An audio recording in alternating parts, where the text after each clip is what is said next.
Welcome back to No Apologies on BEK. I am Lori Hinz, and with me tonight, very pleased to welcome back onto No Apologies, the co-chair of the RNC, or the Republican National Committee, Tommy Hicks, is joining us remotely. Tommy, thanks so much for being on the program. Hey there, Lori. How are you?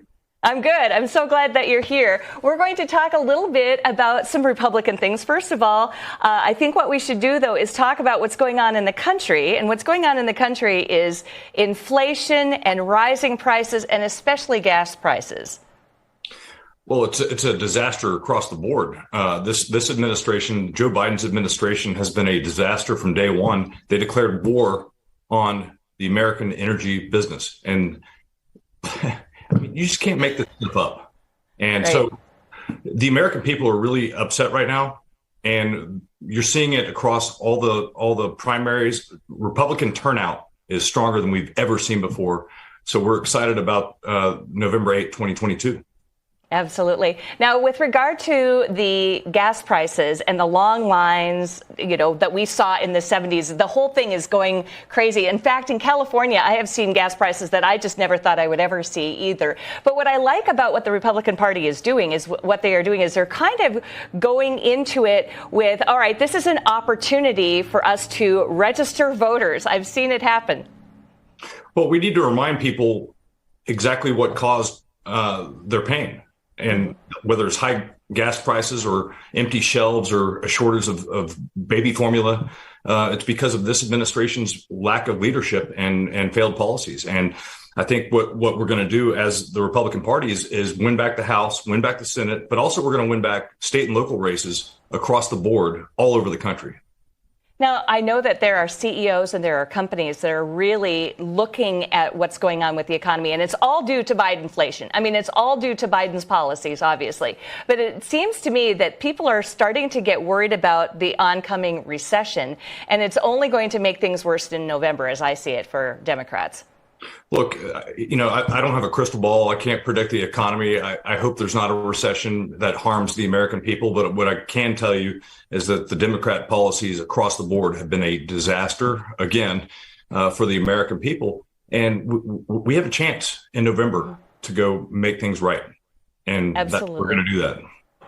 Well, the fact that his policies with regard to oil, now you're in Texas, we're in North Dakota, you know all about, we're number 2 to y'all, but we know that is a big part of why things are going like they are, is because of his policies with regard to energy. Absolutely. And again, day one of his administration, Joe Biden killed the Keystone Pipeline, which cost us 14,000 high-paying jobs across our country. And that is just not fair. He's not giving the American people a chance to succeed. Now, when you go all across the country, I know you do a great deal of traveling. So when you're going all across the country, are you hearing from people all across the country that this is just painful and that people are actually maybe even deciding to come to the Republican Party rather than stay with the Biden administration? Absolutely. And this is happening with people who are young and old and across the country. And my sister got married a few weeks ago in a foreign country, but there were people from all over the country who were there for her wedding. And a lot of them voted for Joe Biden, and they will never vote for a Democrat again as far as they're concerned. Isn't that interesting? I've heard kind of the same sort of thing, because once people realize, okay, wait a minute, we're paying so much at the grocery store, we're paying so much at the pump, and it's actually due to the policies. I don't think he can blame this on Trump. I don't think that's working this time around. No, you can't blame it on Trump. And by the way, I missed those mean tweets. But I do too. And President Trump and with Republican control of Congress, we had policies that work for the American people.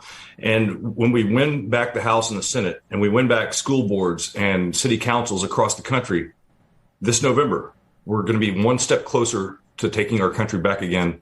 And I encourage all of your viewers to remember that Washington, D.C. works for you. It is not the other way around. Absolutely. I think that people are a lot more apt to want to get involved now with the politics, too, because it seems like previously people were very apathetic, and now they realize, hey, wait a minute, we really need to make a change. So I'm encouraging people to be poll watchers and get involved with their campaigns and things like that as well. Look, we can't assume a red wave is going to happen. We have to create it, and we have to get all of us involved, and we have to run for office. We have to volunteer at the polls. Virginia, great example. We had a 100% coverage of poll watchers in every single precinct in that state, in that Commonwealth. And people knew that their vote, when they cast a ballot, it was counted by a Republican witness. And, we won by 58,000 votes. Glenn Youngkin is going to be a great governor of Virginia. Yeah, and then he's got that lieutenant governor, too, with Winsome Sears, who is just a rock star, too. I mean, and Jason Miyares, too. I mean, that whole thing in Virginia was fantastic. And then I know there were a lot of gains and things in Texas as well. They were doing very well with the election there as well. Same sort of thing.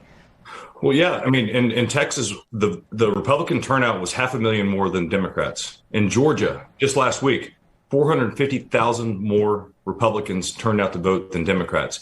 The enthusiasm is on our side because the American people understand exactly what's going on in Washington, D.C. and how the radicals have taken control of the Democrat Party. This is not JFK's Democrat Party anymore.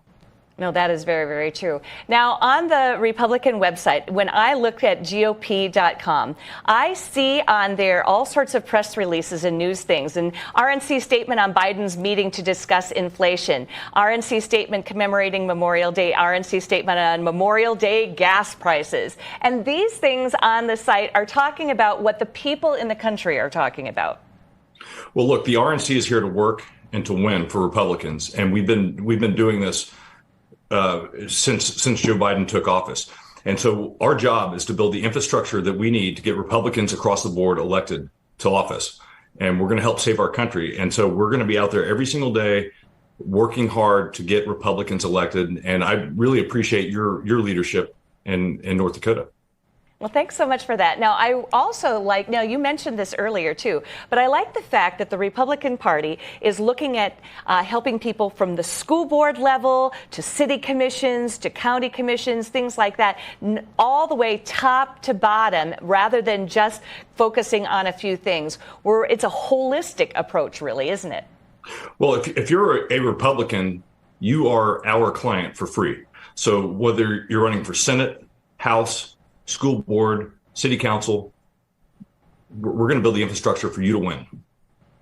It is super important, and I think people need to be aware of that, too. We're going to take a quick break here, and when we come back, we are going to talk some more with co-chair of the Republican Party, Tommy Hicks. Stay with us.